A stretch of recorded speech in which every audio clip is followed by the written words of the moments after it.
Dear students, in this lesson, we will learn about Introduction to Business Statistics 1. In this lecture, we will come to know about the designed syllabus for BCom third semester students. But before that, we will come to know about the basic objectives for introducing statistics as a subject to the students.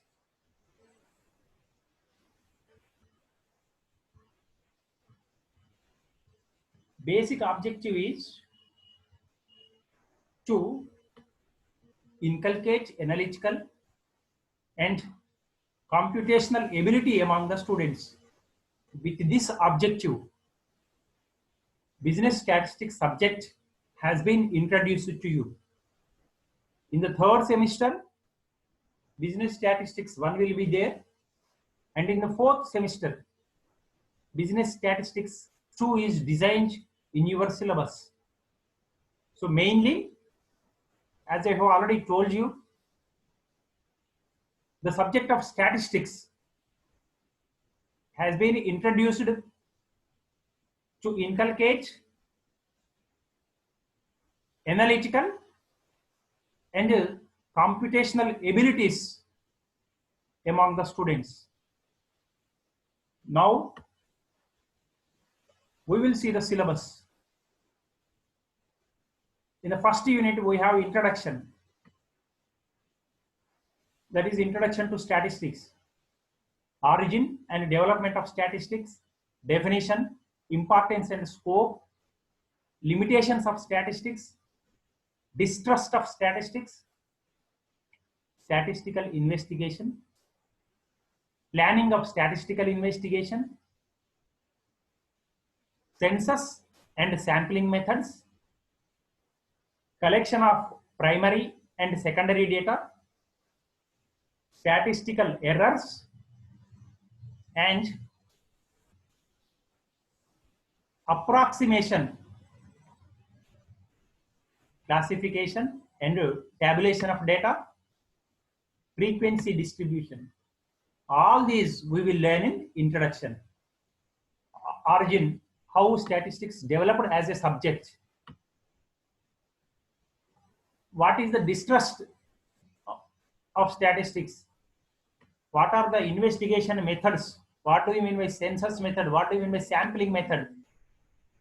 How many data collection techniques are there? Statistical errors and how to approximate them.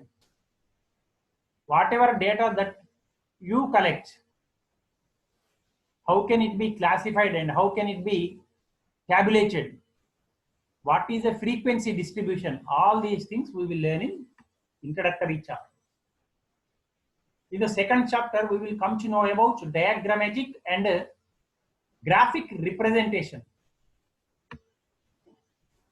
Diagrammatic presentation, one-dimensional and two-dimensional diagrams, pictograms, cartograms. After diagrammatic presentation is over, we will come to know about graphical presentation, technique of construction of graphs, graphs of frequency distribution, graphs of time series or histograms. All these about diagrammatic and graphic presentation of data we will learn in second unit. Now in the third unit, measures of central tendency. What do you mean by measures of central tendency? Introduction, significance, arithmetic mean, geometric mean, harmonic mean, mean, mode, median, quartiles, percentiles, simple and weighted averages, uses and limitations of different averages. All these topics we will cover in third unit. Now come to fourth unit.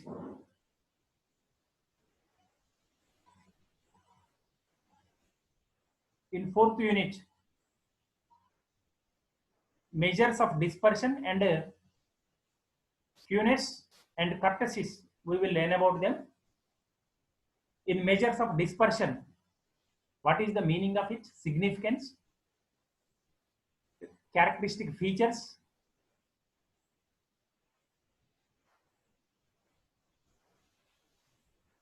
absolute and relative measures, range, quartile deviation,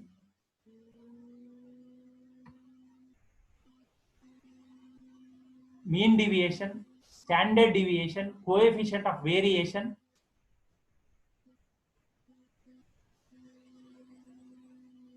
and in measures of skewness, Karl Pearson's coefficient of skewness, Bowley's coefficient of skewness, Kelly's measures of skewness,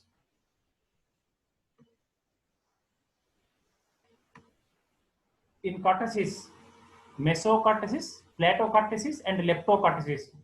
What do you mean by them? How to work with them? All those things we will learn in fourth unit. In the fifth unit, we will learn about correlation. What is the meaning of correlation? What are the types in correlation? Correlation and causation. Methods in correlation. How to find out correlation? Scatter diagram, Karl Pearson's coefficient of correlation, probable error, and interpretation of coefficient of correlation. Again, in a rank correlation, how problems can be solved, concurrent deviation method. All these methods we will come to know in fifth unit. So this is the syllabus. In the first unit, we have introduction. In the second unit, graphical and diagrammatic representation of data is there. In the third unit, measures of central tendency, you will come to know about them. And in the fourth unit, measures of dispersion, skewness, and kurtosis, you will come to know about them. And in the fifth unit, you will learn about correlation. So we will start with first unit. Origin and development of statistics. In introduction part of statistics, we will learn about the origin of statistics and development of statistics as a subject. As you all know, modern age is the age of statistics. Long ago, H.G. Wells predicted that statistical thinking, 1J, be as necessary for efficient citizenship as the ability to read and write. And the prediction of H.G. Wells has come true. Today, our culture has become a statistical culture. Every citizen finds statistics in newspapers, magazines, advertisements, in TV, in radios, in mobile phones, everywhere. We cannot do away with statistics. The figures relating to the various aspects of life, social, political, and economic, represent and support the observed facts or situations. The reader analyzes the figures and arrives at certain conclusions.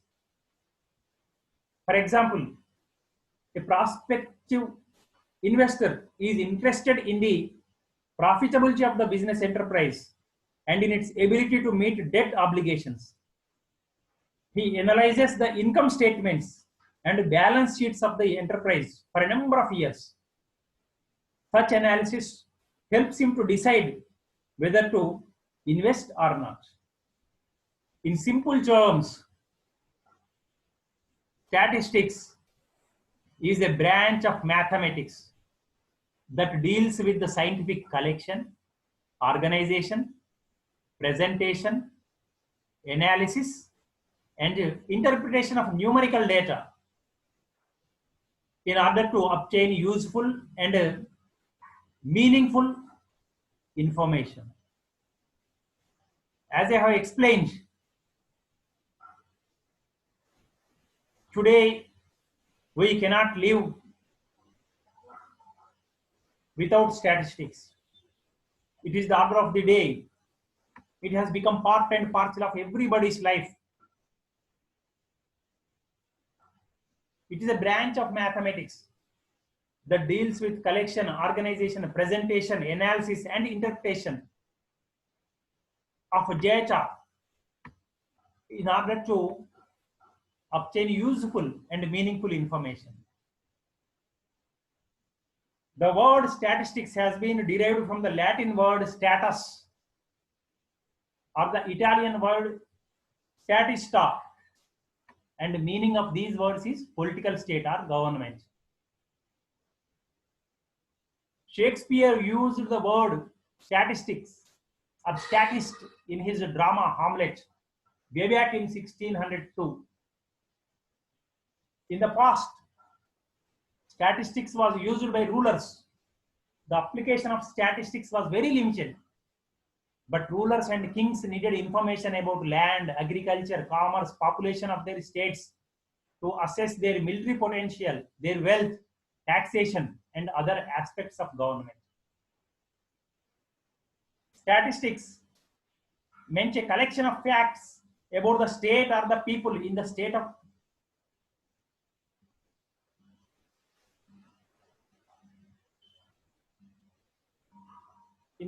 for political purposes.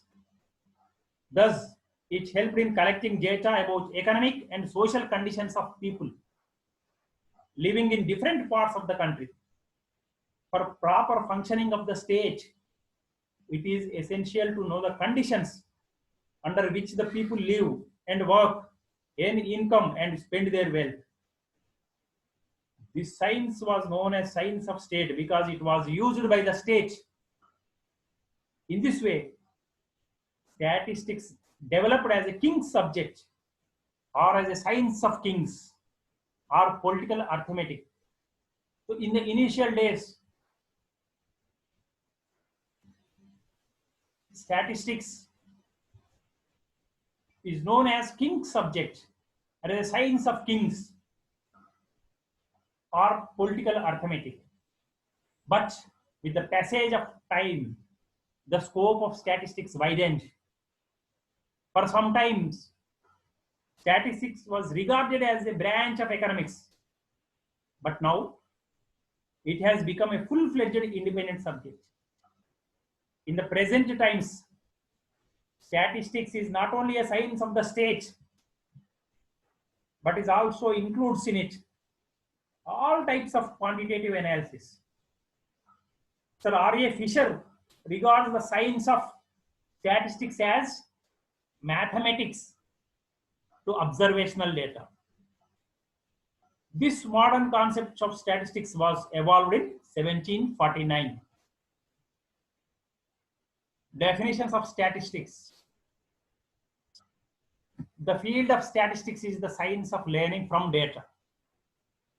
Statistical knowledge helps you to use proper methods to collect the data, employ the correct analysis, and effectively present the results. Statistics is a crucial process behind how we make discoveries in science, make decisions based on data, and make predictions. Statistics allows you to understand a subject much more deeply.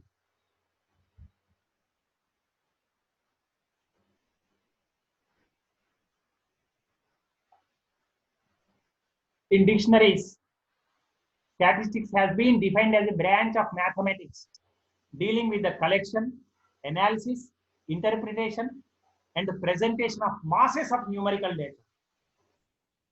So it deals with statistics deals with collection, analysis, interpretation and presentation of masses, huge numerical data. And it is regarded as a branch of mathematics.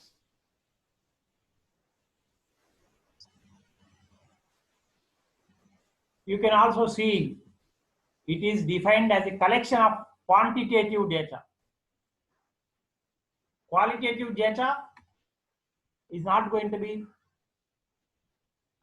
possible if it is not quantifiable. So it is a collection of quantifiable data, quantitative data.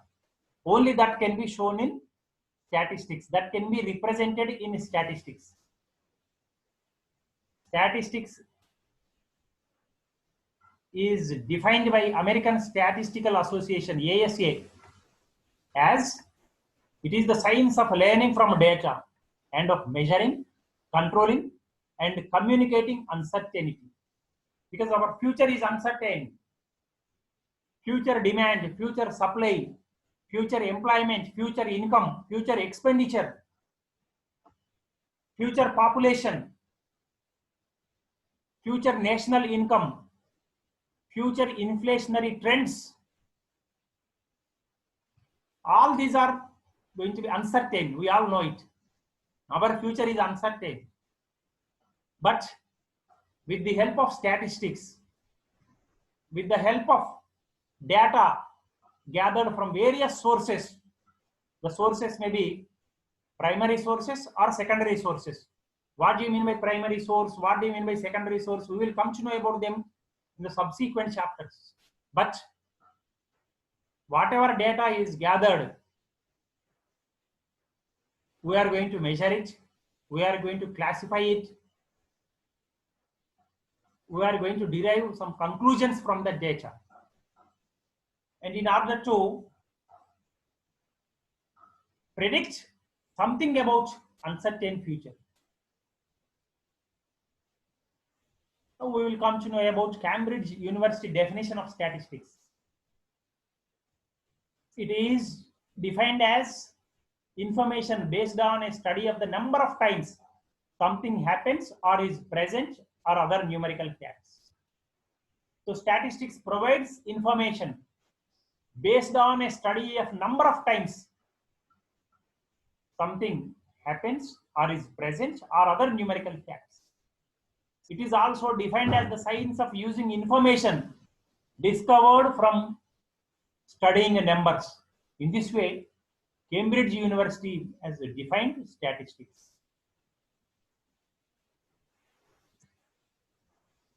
And the term statistics has been defined in two senses, in singular and in plural sense. Statistics has two meanings, as in plural sense and in singular sense. That is according to Oxford Dictionary. We will first examine plural sense. Statistics in the plural sense. In a plural sense, it means a collection of numerical facts. It is in this sense that the public usually think of statistics, say figures concerned with population or production of wheat in India in different years or number of mean hours lost in industry in a specific year. Secondary statistics, for example, percentages, averages, and coefficients derived from numerical facts are also included in the term statistics in this sense. For a layman, statistics are only mass of figures. To understand what statistics is, we first of all should define it in a way different authors have defined it. And we have to arrive at a conclusion about its definition. In singular sense, it is the science of collecting, classifying, and using statistics. But in plural sense, it means collection of numerical facts. Now we will examine plural sense. Statistics are numerical statements of facts in any department of inquiry placed in relation to each other. That is according to A.L. Bowley. The classified facts represent respecting the condition of the people in a state, especially those facts which can be stated in numbers or in tables of numbers or in any tabular or classified arrangement. That is according to Webster Dictionary. So in the plural sense, the classified facts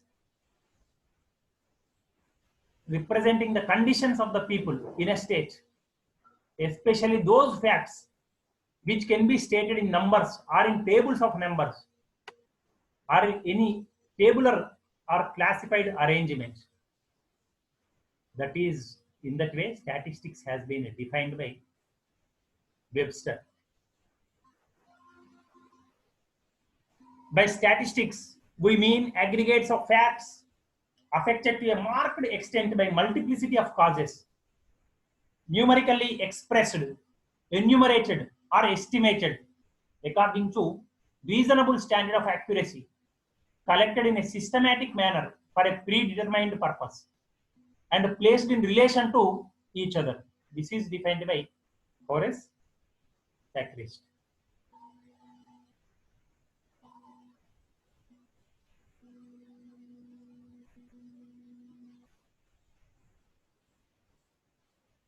So, in a plural sense, it means a collection of numerical facts. Now we will examine singular sense definition of statistics. Statistics refers to the body of technique or methodology which has been developed for the collection, presentation, and analysis of quantitative data and for the use of such data in decision making. This is defined by Nectar and Wasserman. Statistics may rightly be called the science of averages, that is according to Bowley. Statistics may be defined as the collection, presentation, analysis, and interpretation of numerical data. This is according to Croxton and Cowden. So statistics may be defined as the collection of data, presentation of data, analysis of data, and interpretation of numerical data. These are the functions. This you can understand as the functions of statistics. It will collect the data, it will present the data, it will analyze the data, it will interpret the numerical data, data converted in number forms. Only that will be considered in statistics. But before we go to the history of statistics, let us clearly understand in plural sense, it means a collection of numerical facts, whereas in singular sense, it means the various methods adopted for the collection, analysis, and interpretation of data. I am repeating, statistics in plural sense means a collection of numerical facts, whereas in singular sense means the various methods adopted for the collection, analysis, and interpretation of data.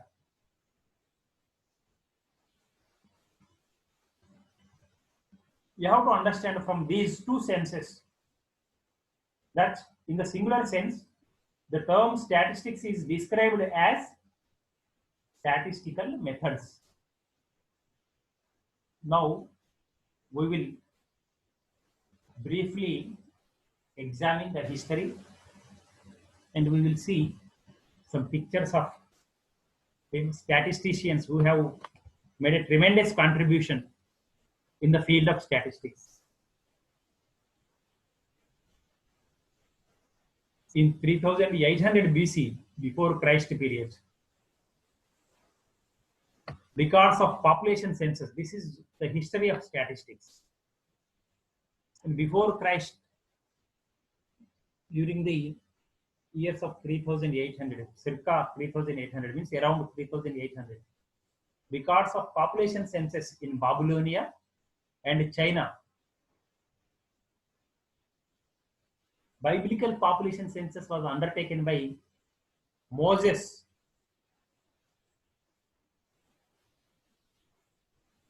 in 3800. If you verify the records in Babylonia and China, population was recorded in a systematic way. And biblical population census was undertaken by Moses in 1491 BC and David in 1017 BC. So the history of recording population census dates back to 3800 BC.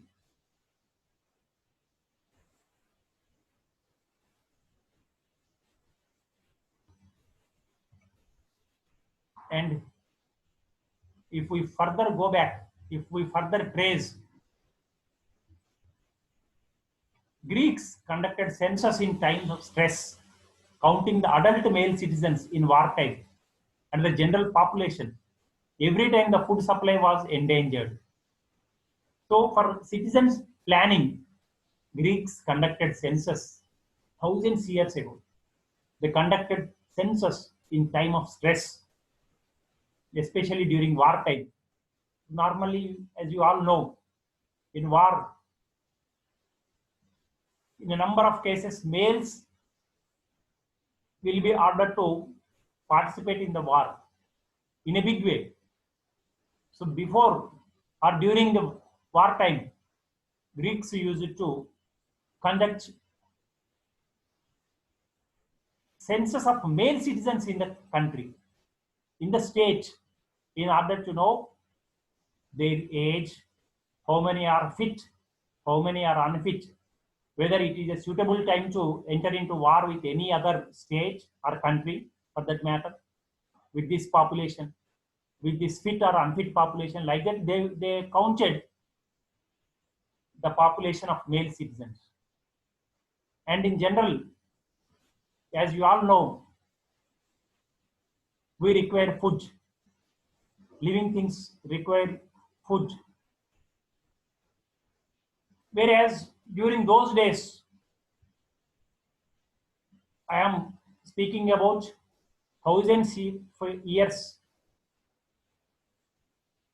ago, this many dams were not constructed. This much technology was not there. This much science was not developed. And agriculture totally depended upon rains. If there is boon in rain, there is boon in agricultural fields. If there is no rain, if there is drought, that was a huge problem the older generation faced. So whenever food supply was in danger because of floods or because of scanty rainfall or because of earthquakes or because of any other natural calamities,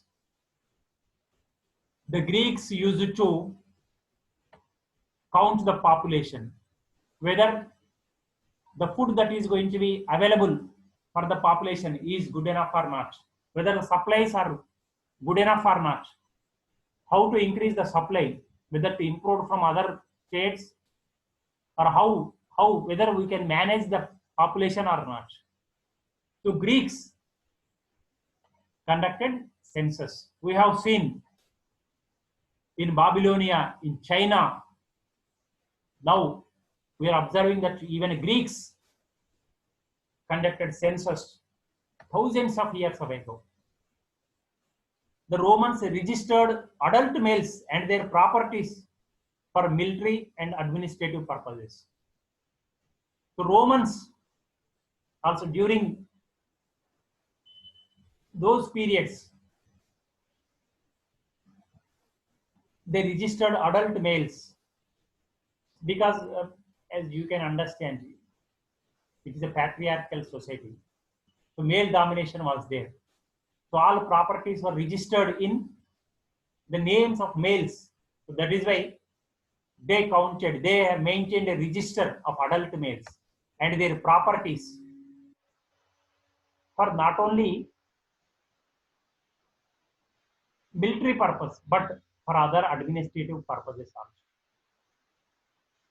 As we discussed earlier, Greeks maintained a record of male citizens in wartime, during wartime, whether the male citizens population is sufficient to fight with enemy persons or not. Greeks counted like that. Similarly, Romans also maintained a register of adult males for military purpose. Military purpose implies in case of wartime, whether we have sufficient male number of people or not. That too adult males, not minor males, adult males. So they maintained a register to record the number of males, the number of females. So not only for military purpose, but for administrative purpose also. Means as you all know, you are studying the subject of tax also, simultaneous. So males, normally in patriarchal society, all the property will be registered in the names of males. So the government, for administrative purpose, they will have to levy some tax for the benefit of the state, for the welfare of the people. So based on the property of males only, their paying capacity also can be observed. So government, Romans, maintained a register of adult males and their properties. Mainly because we can understand, we can derive to levy tax, to collect a tax from the adult males. It can happen only the government maintains a proper register of males and females. What is the property that they are holding? And in case of wartime also, the data available with them will be sufficient for any kind of fight. Servianus Tullius, the 6th king of Rome, was the first one to institute population gathering data. So please kindly remember.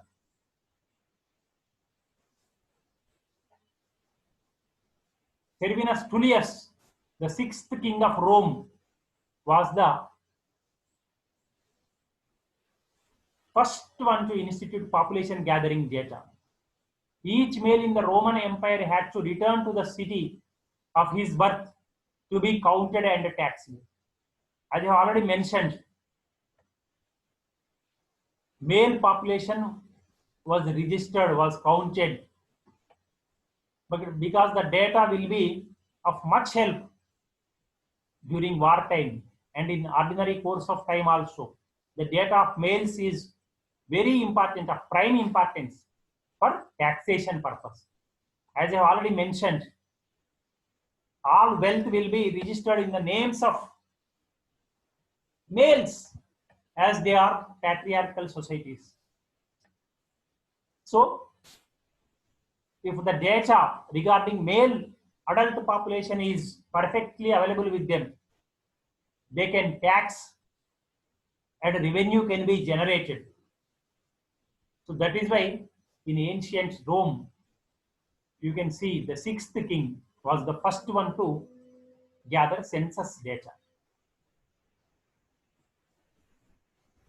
In the 13th century, tax lists of Paris included registration of those who were subjected to tax. So again, we can observe in Paris, in France, also during 13th century, registration of those who were subjected to tax. Tax lists were prepared. So time and again, I am repeating, time and again, I am reminding you, for mainly military purpose, for mainly administrative purpose, for tax collection, census data was maintained. William The conqueror required compilation of information of populace and resources. William the Conqueror required compilation of information on populace and resources. So William the king also ordered for compilation of information on population and resources available in the country. They are of very much importance to gather tax. Not only tax, for other resources also, how much population is there, whether it is increasing or decreasing, for estimation. In the definitions of statistics we have studied, we have learned statistics is related to gathering of data, analysis of data, classification of data, preparation of reports. All these are possible with the help of statistics. The Doomsday Book is the first landmark in British statistics. If you look at the history, Doomsday Book is the first landmark in British statistics. And later on, the need to register births, deaths, baptism, and marriages was reinforced as the population grew bigger. So initially, we have come to know that male population was counted mainly for military purpose and for administrative reasons. But now, not only births, but deaths, baptism, how many are converted, how many marriages have occurred, because the population has become huge. Population grew bigger in number, in size. So if proper records are not maintained, it is not possible for the state, not possible for the government to provide food supplies, to provide security, to take up social security measures. They have to maintain a proper data. They have to collect and gather the proper information. And that information gathering, the classification, the submission of data, all will be possible with the help of statistics. Gottfried Aschenwald was the first to introduce the word statistics in a context of statistical work. You can see he is the first person who introduced the word statistics in a context of statistical work. Gottfried Aschenwald. He was the first person to introduce the word statistics. Zimmerman and Sinclair were the ones who introduced and popularized the word statistics in their book. Zimmerman and Sinclair were the ones who introduced and popularized. Actually, Aschenwald was the first to introduce the word statistics. Later, Zimmerman and Sinclair, they popularized the word statistics in their book. So it is the portrait of Aschenwald, Gottfried Aschenwald. He was the first to introduce the word statistics. Girolamo Sardano wrote Liber di Ludo Alle, in which appeared the first known study of applying statistics in the principles of probability. So these persons have introduced the word statistics, but Girolamo Cardano wrote a book titled Liber di Ludo Alle. Liber di Ludo Alle. Girolamo Cardano wrote a book titled Liber di Ludo Alle, in which he applied statistics in the principles of probability. Marcus de Laplace's theory of analytic-based probability stabilized and supported the theory of probability, which was initiated by Chevalier de Marais after proposing to Blaise Pascal, which was later called the father of probability in the famous problem of points. Abraham, the mover, discovered the equation of the normal curve. What is normal curve? We will, in our subsequent lectures, we will come to know about it. Carl Pearson made an extensive study on correlation among several variables. In our syllabus, we have learned that correlation is included. In the coming chapters, in the subsequent chapters, in your next semester, you will come to know about what is correlation, what is regression. And Ronald Fisher made discoveries on unified theory for drawing rigorous conclusions from statistical data. So Ronald Fisher, another famous statistician, who made discoveries on unified theory of drawing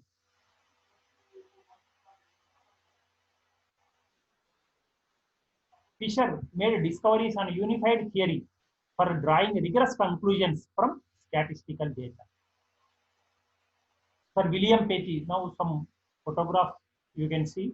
Sir William Petty, a 17th century economist who used early statistical methods to analyze demographic data. Demography, I hope you know, demography is the science of population, distribution of population,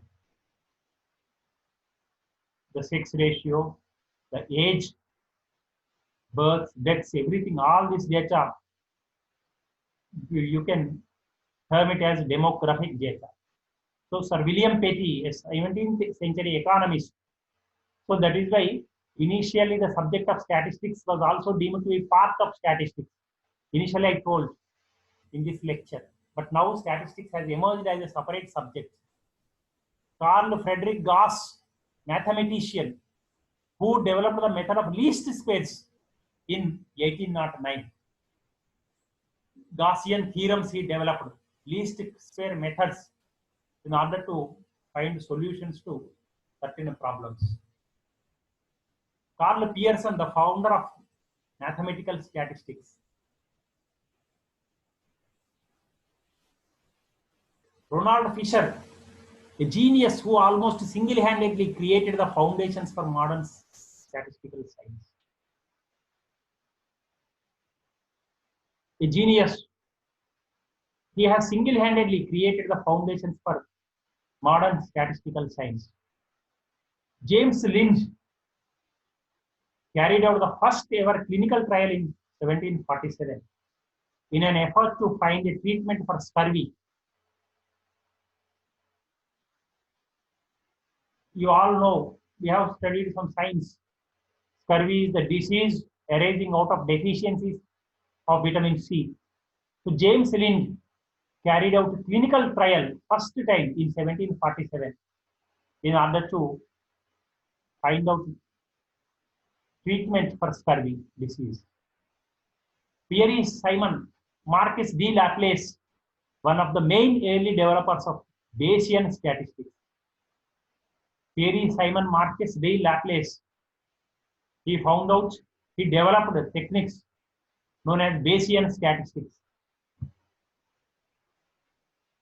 Blaise Pascal, mathematical methods of statistics. In 1654, Blaise Pascal, a famous statistician, he has explained certain mathematical methods which are now part and parcel of statistics.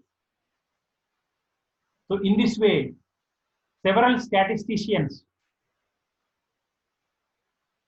have worked overnight for the development of this subject as a specified subject. Daniel Bernoulli, maximum product of the probabilities, he has explained those concepts. And Pierre Simon Laplace made the first attempt to deduce a combination of observations from the principles of the theory of probabilities. And Charles S. Peirce formulated theories of hypothesis testing. So this many statisticians have worked for the development of this subject, statistics, as a subject matter, as a specific subject. So, dear students, we have learnt the origin and the development of statistics in this lesson, and we have also gone through the chapters of the subject business statistics 1. So, thank you very much, dear students.